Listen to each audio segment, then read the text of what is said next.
សូមចុចទៅលើពាក្យ Subscribe រួចចុចទៅលើសញ្ញាកណ្ដឹងដើម្បីទទួលបាននូវវីដេអូថ្មីៗសូមអរគុណនិទានរឿងខ្មែរសូមជូនរឿង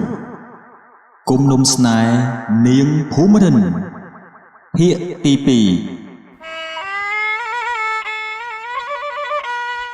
ក្រោយពីសម្រាប់ព្យាបាលនៅផ្ទះលោកគ្រូធុនបានមួយរយៈមក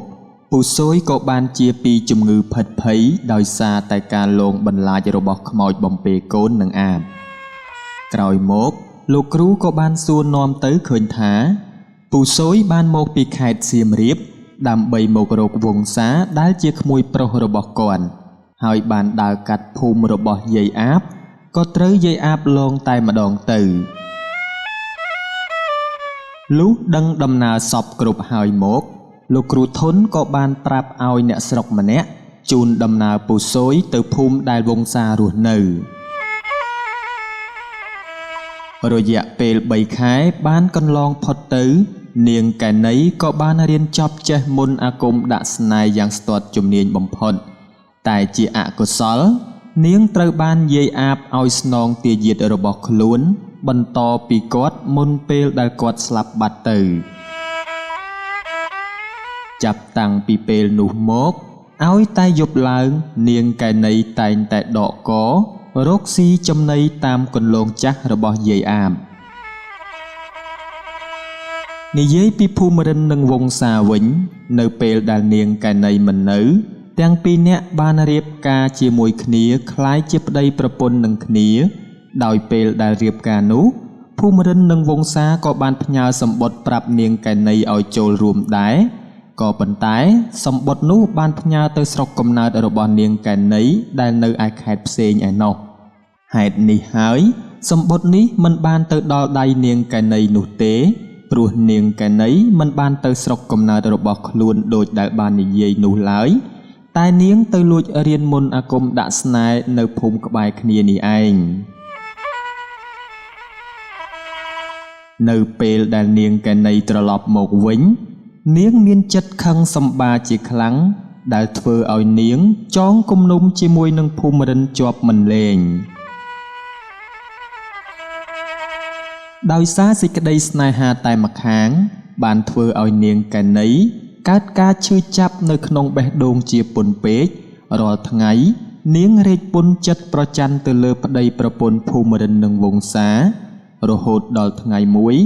នាងក៏បានរៀបចំគ្រឿងរណ្ដាប់ដើម្បីដាក់ស្នេហ៍វង្សា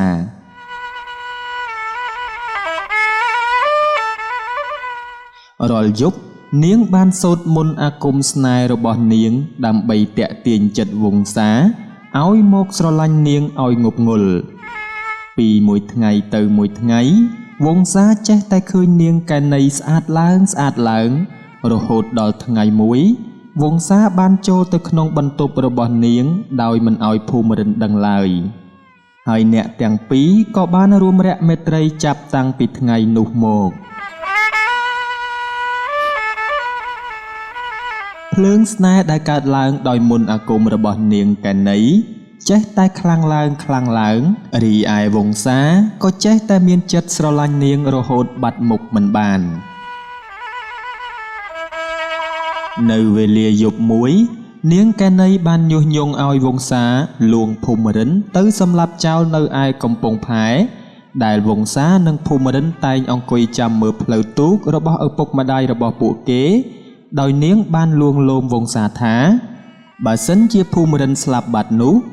ទ្រព្យសម្បត្តិទាំងអស់នឹងធ្លាក់មកលើដៃរបស់នាងនិងវង្សាដោយពេញលេញដោយសេចក្តីងប់ងល់ព្រោះមន្តអាគមស្នេហ៍វង្សាក៏បានយល់ព្រមលុះល្ងាចមួយមកដល់វង្សាក៏បានបបួលភូមិរិនដើម្បីទៅលេងកំពង់ផែនោះនៅកំពង់ផែនោះមានដើមឈើធំមួយដើមដែលជាម្លប់ត្រឈឹងត្រឈៃនិងជាកន្លែងអនុស្សាវរីយ៍របស់អ្នកទាំងពីរផងដែរកំពង់ផែនេះកម្រមានមនុស្សឆ្លងកាត់ណាស់ព្រោះថាវាជាកំពង់ផែដែលគេបោះបង់ចោលយូរណាស់មកហើយនៅវេលានេះម៉ោងប្រហែលជាជាង5ល្ងាចទៅហើយរីឯព្រះសូរិយាក៏កំពុងតែបន្ទាបខ្លួន ដោយមានពន្លឺពណ៌លឿងនិងពណ៌ក្រហមនៅឯត្រើយម្ខាងនៃទន្លេដ៏ធំល្វឹងល្វើយមិនយូរប៉ុន្មានព្រះអាទិត្យក៏លិចចាកផុតពីពិភពលោកនេះទៅផ្ទៃមេឃក៏ចាប់ផ្ដើមងងឹតចំណែកឯដៃរបស់វង្សាក៏លូកចាប់ទាញអង្កត់អស់មួយនៅក្បែរដៃរបស់គេហើយលើកដៃវាយប្រពន្ធរបស់ខ្លួនចំពីក្រោយធ្វើឲ្យភូមិរិនធ្លាក់ទឹកស្លាប់ភ្លាមមួយរំពេញដោយគ្មានសំឡេងស្រែកមួយម៉ាត់ណាសោះឡើយឈាមរបស់ភូមិរិនហូរចូលទឹកទន្លេយ៉ាងក្រហមឆ្អិនឆ្អៅរីឯភ្នែករបស់នាងក៏នៅបើកយ៉ាងក្រឡៅបង្ហាញពីការមិនអស់ចិត្តនិងសេចក្តីឈឺចាប់ជាពន់ពេកដែលខ្លួនត្រូវបានសម្លាប់ដោយគ្មានសេចក្តីអាណិតពីសំណាក់ស្វាមីរបស់ខ្លួនវង្សាឃើញដូច្នេះភ័យខ្លាំងណាស់ក៏ភ្លេចអស់នៅអ្វីហើយរត់យ៉ាងលឿនចូលទៅក្នុងផ្ទះរបស់គេវិញចាប់តាំងពីពេលនោះមកអ្នកស្រុកអ្នកភូមិកម្របានឃើញវង្សាចេញមកក្រៅផ្ទះណាស់ហើយក៏គ្មានអ្នកណាចាប់អារម្មណ៍អំពីការបាត់ខ្លួនរបស់ភូមិរិនដែរព្រោះថាផ្ទះរបស់នាងធំហើយមានរបងព័ទ្ធជុំវិញយ៉ាងជិតដែលធ្វើឲ្យអ្នកស្រុកពុំសូវបានចាប់អារម្មណ៍ពីដំណើរចេញចូលរបស់នាងប៉ុន្មាននោះទេ3ថ្ងៃក្រោយមកសពនាងភូមិរិនបានហើមស្អុយរលួយអណ្ដែតតាមដងទន្លេនៅក្បែរដើមឈើធំនោះហើយមិនយូរប៉ុន្មានសពនោះក៏ត្រូវបានត្រីចោះស៊ីជាចំណីអស់ខ្ទេចខ្ទីដោយពុំមានអ្នកណាបានប្រទះឃើញសពនេះហើយយកទៅធ្វើបុណ្យនោះឡើយព្រលឹងរបស់នាងបានស្លាប់ហើយคล้ายជាខ្មោចដ៏កាចសាហាវយាមដើមឈើអនុស្សាវរីយ៍របស់នាងជារៀងរាល់យប់អ្នកស្រុកអ្នកភូមិតែងបានឮសំឡេងលលោកខ្មោចយំនៅក្នុងភូមិហើយសំឡេងឆ្កែលូតាមផ្ទះនីមួយៗតគ្នាជាប់មិនដាច់ឡើយ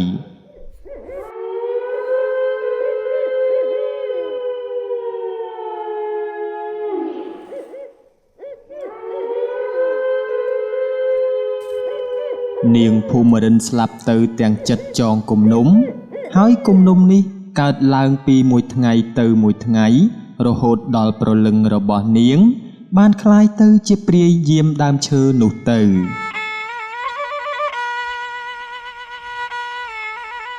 នៅវេលាកាលមួយនោះ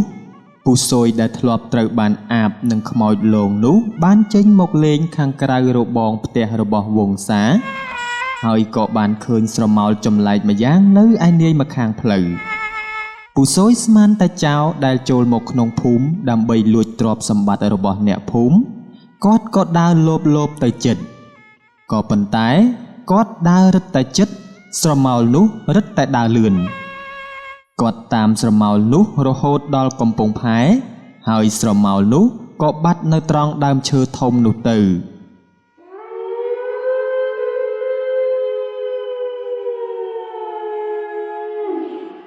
ពូស៊យសង្ស័យថាខ្មោចលងគាត់ក៏បកក្រោយបំរុងនឹងត្រឡប់ទៅផ្ទះវិញស្រាប់តែសំឡេងនាងភូមិរិនហៅគាត់ពីក្រោយខ្នងថាឆាច់សិនពូស៊យឮហើយក៏ងាកមកក្រោយរំពេចនោះគាត់ក៏បានឃើញខ្មោចនាងភូមិរិនដែលមានរូបរាងហើមរលេះរលួយពេញទាំងខ្លួនប្រាណមានគ្រាប់ភ្នែកលៀនចុះមកក្រោមហើយហាមាត់ហៅឲ្យគាត់ជួយថាជួយរកយុត្តិធម៌ឲ្យខ្ញុំផងវង្សាបានសម្លាប់ខ្ញុំឈឺចាប់ណាស់ពូស៊យឃើញភ្លាមក៏ភ័យជាខ្លាំងគាត់ក៏រត់យ៉ាងលឿនរហូតដល់ផ្ទះរបស់វង្សាហើយចូលទៅក្រលំភួយទាំងខ្លួនញ័រទៅត្រើតដូចកូនសត្វ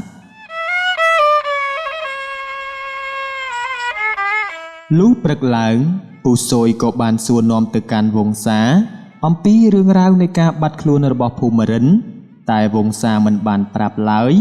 ហើយក៏ហកថានាងទៅលេងផ្ទះមិត្តភ័ក្តិរបស់នាងនៅឯស្រុកឆ្ងាយមិនទាន់មកវិញនោះទេនិយាយពីនាងកណីវិញរាល់យប់នាងតែងតែហៅវង្សាមកគេងនៅក្នុងបន្ទប់ជាមួយនាងរហូតដល់យប់អាត្រៀតទើបឲ្យវង្សាត្រឡប់ទៅបន្ទប់របស់គេវិញរាល់ដងក្រោយពេលវង្សាត្រឡប់ទៅបន្ទប់របស់គេនាងកែណីតែងតែដកកហើយហោះតាមបង្អួចចេញទៅរកចំណីស៊ីនៅខាងក្រៅ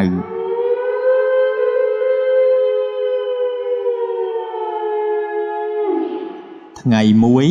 នាងបានហោះកាត់ផ្ទះរបស់វង្សាដែលមានពូស៊យដេកយាមព្រោះតាំងពីរៀបការហើយវង្សាបានទៅផ្ទះរបស់ភូមិរិនហើយផ្ទះរបស់គេមានតែពូស៊យទេរស់នៅពូស៊យចំជាមនុស្សស៊យកំពូលមែនកិច្ចពីអាបជួបខ្មោចហើយលើកនេះបន្ទាប់ពីជួបព្រាយបែរជាជួបអាបទៀត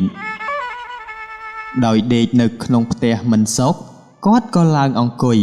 ហើយដោយឡើងអង្គុយមិនសុខគាត់ក៏ងើបឈរដើរចុះដើរឡើងនៅក្នុងផ្ទះក្បាលនាងកែណីក៏ហោះវឹងកាត់មាត់បង្អួចរបស់ពូស៊យមិនបានមើលឃើញច្បាស់នោះឡើយ